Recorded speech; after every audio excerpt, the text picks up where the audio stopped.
Hi everyone, I'm Jim Akurums and welcome to review of The Black Crown, the third record from the band Suicide Silence. Today we're celebrating the 15th anniversary of the release. I decided to go back and see if it still holds up or not. I have already reviewed The Cleansing, so go check that video out. My story with Suicide Silence is quite simple and funny. I first heard about this band in middle school because some of the girls were talking about it. They said it was death metal, and at the time I was like true metalhead and I was angry at that, so I decided not to check it out. And then in 2011, when this record dropped, I was like, yeah, let's check it out.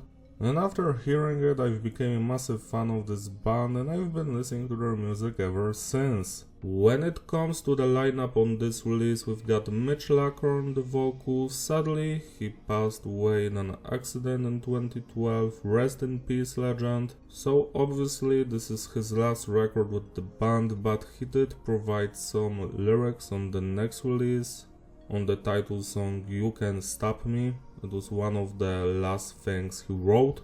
Next we've got the founding member Chris Garza on rhythm guitar, Mark on the lead guitar, Dan Kenny on the bass, this is his first release with the band, and Alex Lopez on the drums. The production is titled is handled by Chris Evans and Zeus. No loudness or no clipping, just the way I like it. I love how clean and powerful it sounds to this very day. Everything is mixed perfectly and it's the best sounding record production wise from this band. Message is diverse, the lyrical content is a departure from the anti-religious subjects of the previous two releases. Instead, Mitch decided to make the songs more personal.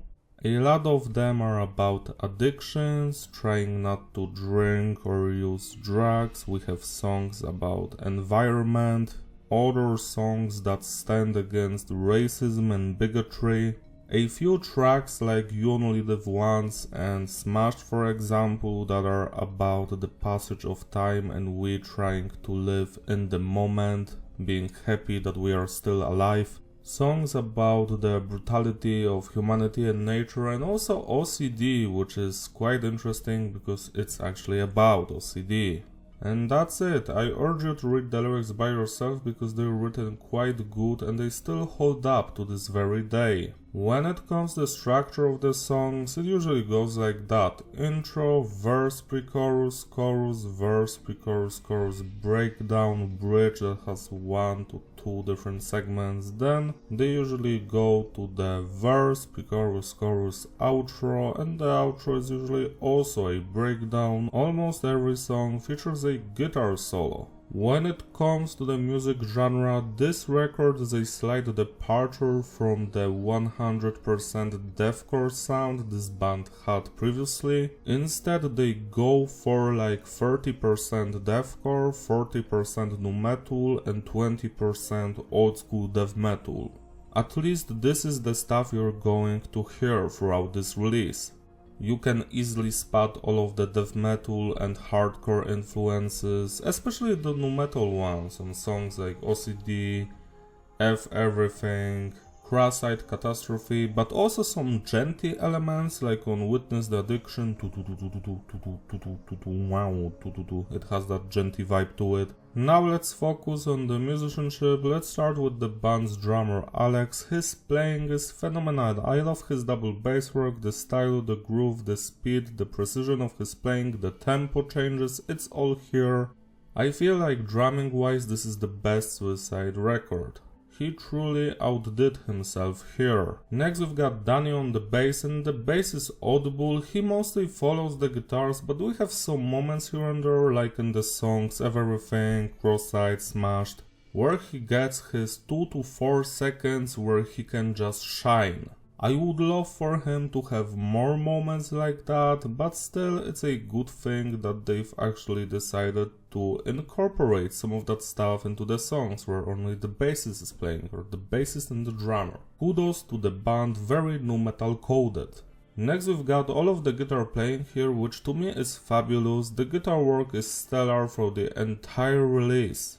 We get some deathcore-ish breakdowns 001, some very intricate and fast guitar playing akin to old school death metal, fantastic memorable guitar solos, and especially those very simple but heavy and groovy nu metal riffs, which you can hear all over this record, and they always sound so bounceful and playful and you just want to headbang or just go into the mosh pit. I love that kind of stuff. Last but not least, as mentioned, Mitch's vocals, and his screaming, shouting, yelling, growling is on another level. To me personally, he showcases on this release his best vocals yet. You can truly feel the emotions and the tension in his voice. Especially in the opening track, Slaves to Substance, he just goes off completely there. But he's fantastic throughout the entire release as well. It makes me sad that we are never going to hear his vocals ever again, but the output he left us with is just stellar. It's fantastic from beginning to the end. Now we can finally rate the individual songs. The album opens up with a total banger called Slaves to Substance. This is also a single with a music video. I love that it just starts with some fucking guitar harmonics and blast. Wow, wow, we are all slaves. The verses are just breakdowns. Wow. I love the insightful lyrics that remind me of old school Earth Crisis. Rock bottom is your wake up call. Oh my god, you're beautiful. You're the bandits robbing innocents. God makes you a slave to substance. Just so fun. Slaves, worthless. Then we get the very cool guitar solo in the middle, and the outro has some slight rapping, clean vocals, which also sounds fantastic. I love this track from beginning to the end. It doesn't have any weak spot. 11 out of 10. O.C.D continues the slaughter. I love the main guitar riff. I know it's scary, but everything will be alright. And that very cool part before the chorus, where we can hear all of the whispers that are like the O.C.D that doesn't let you sleep. It just works wonderfully. And after the cool chorus, I can't sleep. Too many voices try to talk to me. I can't sleep. Blood your eyes and I still feel fine.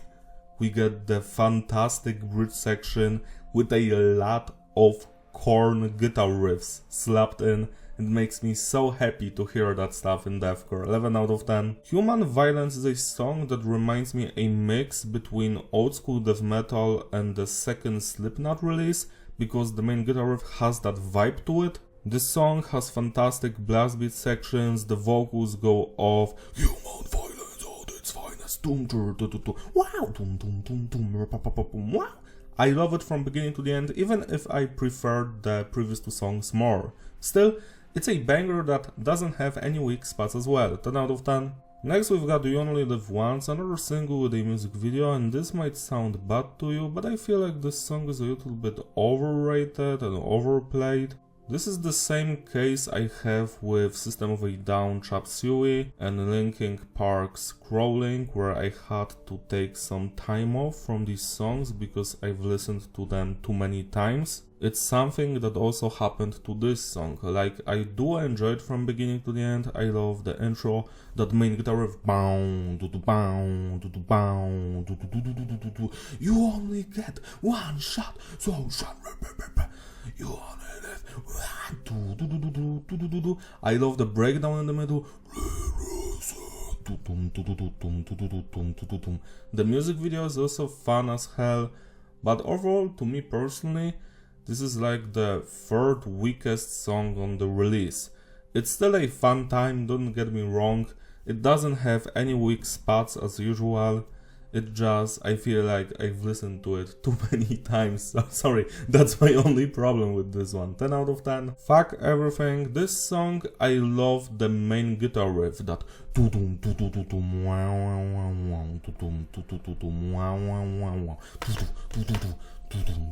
Wow, wow, wow, wow. And then the guitar riff changes.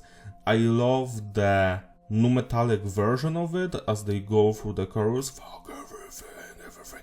Wow, wow, wow. It has that Korn vibe to it. But to me personally, this is the weakest song on the release because of how repetitive it sounds like. Because on its own, every segment works. I love everything, especially the bass lines, boing, boing, boing.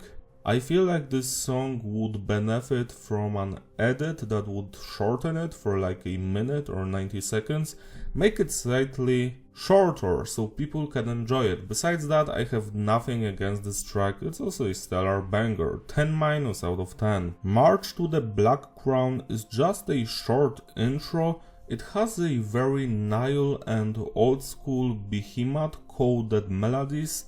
It reminds me of the demigod era of Behemoth. I love it, that ancient Egyptian vibe when it comes to the guitar riffs, some very cool vocals in the background.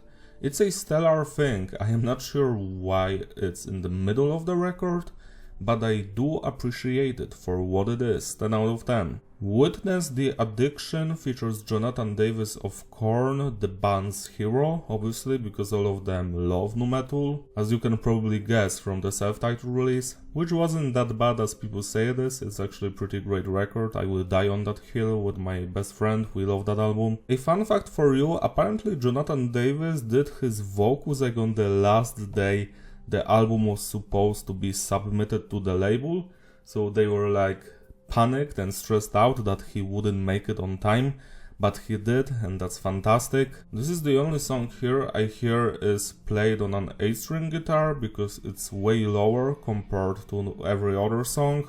Boing, boing, boing, I wish to say every day, boing, boing, boing. I love the verses here, that very cool jaunty part. Where's the addiction inside?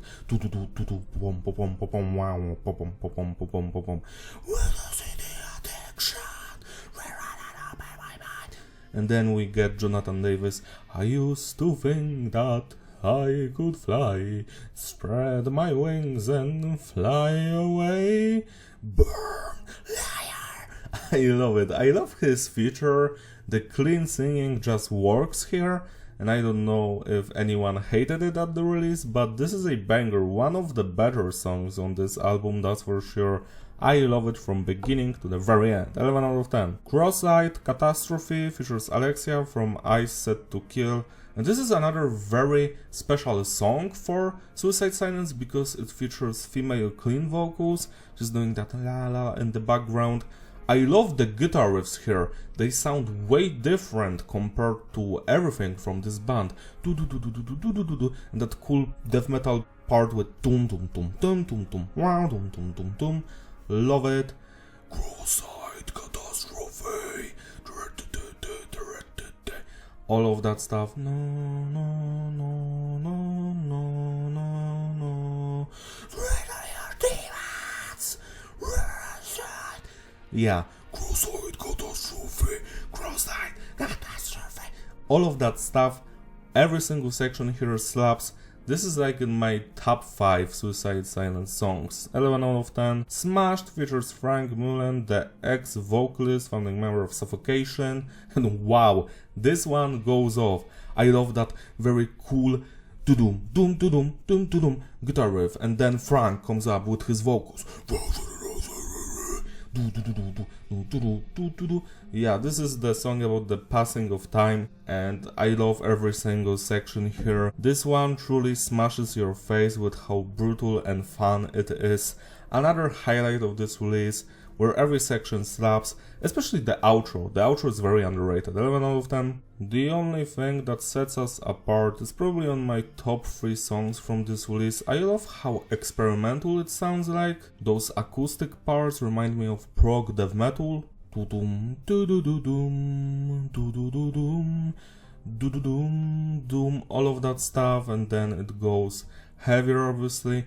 But the guitar playing is just so much fun throughout this song, and every single other band member, the bassist, the drummer, the vocalist, elevate the song as well. The lyrics here are also on a completely different level. Yeah, this is the highlight of Suicide Silence career. You need to listen to this one, you're going to enjoy it, 11 out of 10. And the final track on the standard edition, Cancerous Skies. It starts like a massacre with blast beats and the tremolo guitar riffs, which are very beautiful. This song is about the environment and Mother Nature. I love the breakdowns here, the nu metal coded guitar riffs. Rape, disease, we've ruined everything, and also the blackout skies. That very beautiful lead guitar work in the background and the chorus, it's something that I will never forget. The entire song just slaps. It's a perfect closer to this record, 11 out of 10. Now let's talk about the bonus tracks. We've got Superbeast, a Rap Zombie cover. On the previous release we had Alice in Chains, Them Bones, now it's Rap Zombie, and this one is actually great. It's not perfect to me because I am not a fan of the original song, but they made this one actually listenable and I do enjoy like going through it from beginning to the end. Still not perfect to me, but a fantastic effort nonetheless. I enjoyed this one a lot, 9 out of 10. And last but not least we've got Revival of Life, song that didn't make the cut for the standard release, but it's on a digipack I think and some special editions. I have heard many people say that this is the best song from the record and it should have been on it instead of F Everything or other songs. I don't know if I actually agree with that statement because I do enjoy the intro and how the guitar riffs are more varied compared to F Everything, but the verses here could have been better. I do enjoy the chorus and the bridge though. The lyrical content basically about partying and trying to live your life to the fullest. Maybe that was like another reason to like keep this song off the record because we already had a few songs like that. But overall, yeah, it's a great one, but I must say that it's probably the second weakest track here after Everything. I am not sure which one would be like weaker because this song doesn't need any trim down, it's already like in a good length, and Everything would have been way better if it was like 1 minute shorter. This one's flaw is like some of the riffs sounds a little bit generic and that's it, 10 minus out of 10. To sum it all up, the consistency is stable, the flow is ideal, replayability, yeah, this is a legendary record, I love it from beginning to the end. It's the best Suicide Silence album period, they're never going to top this one, not even close. I know that most people prefer the previous records, but to me this one will always be my favorite. The songs are just so much fun to listen through. I have heard this record probably around 2000 times and it never gets boring. It's just a stellar journey from beginning to the end. I will try choosing the 5 best songs now because I love all of them, so bear with me here. Slaves to Substance, The Only Thing That Sets Us Apart, Cancerous Skies, Cross-Eyed Catastrophe, and Smash. Oh, those would be my top 5. Celebrate your sleep by spinning this record today, it deserves your level of attention. If you enjoyed this video, give it a like and subscribe, follow me on my Instagram in the description, shout out on my Patreon supporters who actually sponsor these videos, you can also join them if you want, links in the description as well, so I can make you an album review, do media cover, lyric video of your choice. See you next time, bye!